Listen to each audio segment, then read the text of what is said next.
नमस्कार, आप देख रहे हैं सी न्यूज भारत। मैं हूं आपके साथ ज्योति अरोड़ा। त्रेता युगेन मां सत्य चंडी मंदिर औरंगाबाद जिले बिहार में अपनी स्वर्णिम अतीत समेटे हुई रायपुरा गांव में प्रकृति की अद्भुत खूबसूरती बिखेरे हुई बटाने नदी के किनारे पहाड़ों की तराई में बसी है। ये मंदिर भक्तों की संपूर्ण मनोकामना पूर्ण करने वाला है। भगवान विष्णु द्वारा त्रिलोक हित की रक्षा में माता सती के शरीर को खंडित कर 108 शक्तिपीठ की रचना की। उन खंडपीठ में से माता सती के शरीर का एक हाथ और रक्त बिंदु यहाँ गिरा था, जिसका पूजन सत्य चंडी नाम से होता है। यहाँ ग्रामीणों द्वारा भजन कीर्तन, पूजन, आरती, प्रसाद और जय मां सतचंडी के जयकारे से गुंजायमान रहता है। मंदिर के रहस्य की बहुत सारी रोचक कथाएं भी हैं।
नमस्कार, स्वागत है। आप देख रहे हैं सी न्यूज भारत और मैं हूं रमाकांत सिंह। तो बिहार के औरंगाबाद जिला, जिसे चित्तौड़गढ़ भी कहा जाता है, यहाँ चारों दिशाओं में पहाड़ों और पहाड़ों पर विद्यमान मंदिर पौराणिक कालखंड से ही देवी देवताओं के पद चिन्ह, प्रतीक और उनके आशीर्वाद से यहाँ के लोग ओतप्रोत हैं। यहाँ अवस्थित देव, देवकुंड, उमगा, गजना, सतवाहिनी आदि मंदिरों से भक्तिमय वातावरण विद्यमान है। इस कड़ी में हम अभी मौजूद हैं रायपुरा गांव में, जहां मां सतचंडी का जो मंदिर है वो अवस्थित है। औरंगाबाद जिला मुख्यालय से महज 7 किलोमीटर की दूरी पर रायपुरा गांव में प्रकृति की अद्भुत सुंदरता बिखरती बटाने नदी के किनारे पहाड़ों की तराई में बसी है त्रेता युगेन देवी मां सतचंडी। भक्तों की संपूर्ण मनोकामना पूर्ण करने वाली तथा यहाँ आकर मत्था टेकने वाले हर मनुष्य की मन्नतें और मुरादें पूरी होती है। सहस्त्रों पीढ़ियों से यहाँ माँ की पूजा आराधना होती है। बसंत पंचमी, नवरात्र, आद्रा और छठ में लाखों श्रद्धालुओं की भीड़ निरंतर लगती है।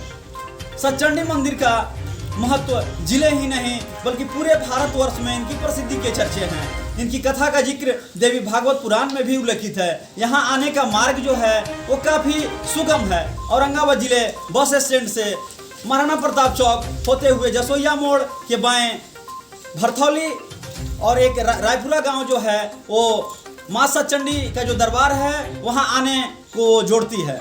तो रायपुरा गांव के पहाड़ों में ही इसका प्रतीक चिन्ह अभी भी विराजमान है, जिससे माँ की जो पूजा आराधना है वो होती है।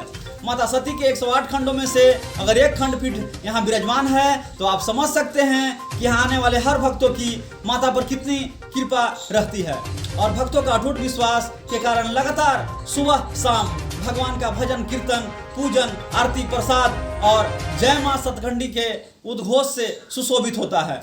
आखिरकार जानते हैं कि इस मंदिर का रहस्य क्या है। इस कथा का जिक्र चूंकि देवी भागवत पुराण में भी उल्लेखित है, पवित्र शक्तिपीठ भारत के अलग अलग स्थानों में वर्णित है। देवी पुराण में 51 शक्तिपीठों का वर्णन है, देवी भागवत में 108 शक्तिपीठों का वर्णन है, तो देवी गीता में 72 शक्तिपीठों का वर्णन है, तंत्र चूड़ामणि में 52 शक्तिपीठों का वर्णन है, देवी भागवत पुराण में भी वर्णन है। तो आइए जानते हैं कि आखिरकार इस मंदिर का जो रहस्य है वो क्या है। हमारे साथ रायपुरा गांव के ही एक ग्रामीण हैं सुदामा सिंह जी। तो आइए जानते हैं इनसे कि आखिर सतचंडी जो धाम है इसकी महिमा क्या है। सतचंडी मंदिर यहाँ बहुत पूर्व से अवस्थित है। माता की महिमा अपार है। जो भी भक्त मनोकामना लेके आते हैं उनकी सारी मनोकामनाएं पूर्ण हो जाती है। और ये माँ जो हैं पहाड़ के में अवस्थित हैं और इनका पूजा अर्चना हमेशा होते रहता है। नवरात्र में 2 बार होता है, साथ ही साथ आर्द्रा नक्षत्र में मेला भी लगता है। यहाँ अगल बगल आस पड़ोस के बहुत से सारे लोग आते हैं और माँ की दर्शन करते हैं और अपनी मनोकामनाओं को पूर्ण करते हैं। हमारे साथ अधिवक्ता कमलेश कुमार सिंह जी हैं। तो आइए जानते हैं सतचंडी मंदिर के पास हैं, जानते हैं कि आखिर इस मंदिर का महत्व क्या है। देखिए, ये अनादिकाल से बनी हुई मंदिर है माता सत्यचंडी की। और यहाँ पर सत्यचंडी माँ सती के रूप में अपना अवस्थित है। यहाँ दूर दराज से लोग आते हैं अपनी मनोकामनाएं को लेकर के, और वो सच्चे मन से यदि वो भक्ति करते हैं तो उनकी मान्यताएं पूरी होती है। रोजाना यहाँ भीड़ 150 की लगी रहती है। और पर्व त्यौहार में तो पूछना ही नहीं है। सच्चे मन से यदि कोई मांगा तो माता उसकी इच्छा पूरा करती है, मुराद पूरी करती है। हमारे साथ रायपुरा ग्राम के राजेंद्र सिंह जी हैं जो काफ़ी सामाजिक व्यक्ति हैं और ये सतचंडी जो धाम है इसके ये यहाँ अध्यक्ष भी हैं। तो आइए जानते हैं इनसे सतचंडी जो माता का यहाँ दरबार है तो उसके बारे में, महिमा के बारे में बताएंगे।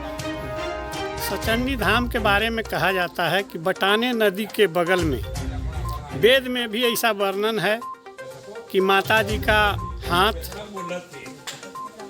एक अंग और गिरा है जिसकी शुरू से महिमा या पूजा पाठ हुआ करता है। हमारे साथ सतचंडी मंदिर में मौजूद हैं आचार्य राम प्रवेश मिश्र जी। तो आइए जानते हैं कि आखिर इस मंदिर का रहस्य क्या है। याश्रे स्वयं सुहृदनाम भवनेच्छु लक्ष्मी पापात्मनां कृतधियां हृदये सुबुद्धि श्रद्धा सदां कुलजन प्रभवस्य लज्जातां त्वं परिपालय देवी विश्वम। इस मंदिर का सर्वप्रधान गूढ़ रहस्य है जो अनादिकाल से भगवती के यहाँ एक वृक्ष है, जिस वृक्ष का आज तक कोई पता नहीं लगाया। और ये लगता है कि द्वापर त्रेता युग से भगवती का मंदिर है। और ये जो है भगवती का एक अंग, सतखंड में से एक अंग यहाँ रक्त रंजित हाथ गिरी हुई है। और महाकाली, महालक्ष्मी और महासरस्वती की प्रतिमाएं भी हैं जो आप देख सकते हैं कि रक्त रंजित हाथ यहाँ पर विद्यमान है। इस रक्त रंजित हाथ से को जो भी आकर नमन करता है उसे मनोवांछित फल प्रदान होता है। और इसीलिए ये मंदिर विख्यात होते जा रहा है।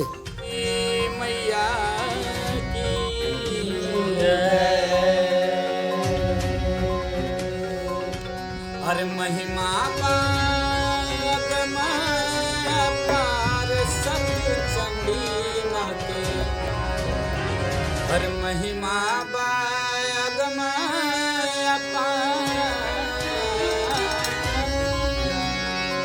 हर महिमा पार सतचंडी नाते।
अरे सामने बटन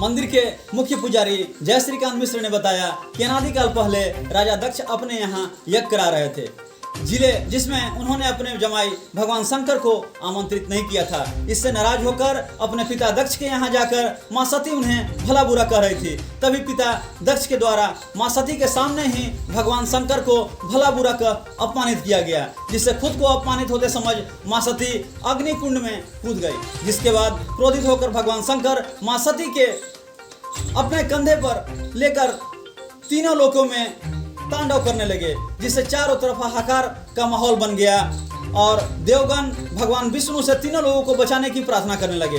तब भगवान विष्णु ने अपने सुदर्शन चक्र से माता सती के शरीर को 108 भागों में खंडित किया, जिसका एक हाथ और रक्त बिंदु औरंगाबाद जिला बिहार के रायपुरा गांव में यहाँ पे गिरा। इसी के बाद से यहाँ माँ सतचंडी की नाम से पूजा शुरू हो गई। ये कथा देवी भागवत पुराण में भी उल्लेखित है। पंडित अशोक पांडे ने बताया कि इस मंदिर से जुड़े एक दंत कथा यह भी है कि 200 साल पहले भील जाति के लोग यहाँ पर बलि देते थे और माँ सतचंडी की पूजा करते थे। लेकिन ऐसा कहा जाता है कि बलि के कारण आसपास के क्षेत्र के लोग हमेशा गरीबी, अप्रसन्नता और कई तरह की बीमारियों से ग्रसित थे। इसी बीच लगभग 70 वर्ष पहले यहाँ पर एक संत अलख बाबा का आगमन हुआ और उन्हें लोगों से कहा कि माँ बलि नहीं चाहती है, माँ पुआ पकवान खाने वाली है, माँ बलि नहीं चाहती है। तो लोगों ने उस बात को सुना और कुछ लोगों ने फिर से बलि देने की कोशिश की। जैसे ही बलि देने की लोगों ने कोशिश की, एक चमत्कार हुआ, एक दैविक शक्ति। जैसे ही उन्होंने बलि देने की कोशिश की, तलवार 2 टुकड़े में विभक्त हो गया और बलि देने वाला व्यक्ति मूर्छित होकर जमीन पर गिर पड़ा। तब लोगों ने सोचा कि नहीं, माँ बलि नहीं चाहती है। उस दिन से बलि प्रथा को लोगों ने बंद कर दिया। फिर संत अलख बाबा ने एक महायज्ञ कराया और शक्तिपीठ की स्थापना की। शक्तिपीठ की स्थापना होते ही लोगों के दिन बदल गए। लोग यहाँ सुखमय जीवन व्यतीत करने लगे। चारों तरफ हरियाली का माहौल आ गया और लोगों में सुख शांति का जो है वो वास हो गया। तो आप समझ सकते हैं कि माँ सती के 108 खंडों में से अगर एक खंडपीठ यहाँ विराजमान है तो यहाँ हर आने वाले भक्तों को यहाँ कितना प्रभाव होगा। यहाँ आकर मत्था टेकने वाले हर भक्तों की जो भी मन्नतें होती है, मुरादें होती है, वो पूरे होती है। यह सहस्त्रों पीढ़ियों से होते आ रहा है। मंदिर के जो महत्व है, महत्व किसी से आज छिपा हुआ नहीं है। फिलहाल के लिए इतना ही। ऐसे ही ऐतिहासिक, साहित्यिक और रमणीय कथाओं को देखते रहिए और भी आगे की कड़ी में इससे भी बेहतर और भक्तिमय चीजें लेकर आऊंगा। तब तक के लिए नमस्कार। जय मां सत्यचंडी। औरंगाबाद से सीनू संवाददाता रमाकांत की रिपोर्ट। फिलहाल इस खास खबर में बस इतना ही। आप देखते रहिए सी न्यूज़ भारत।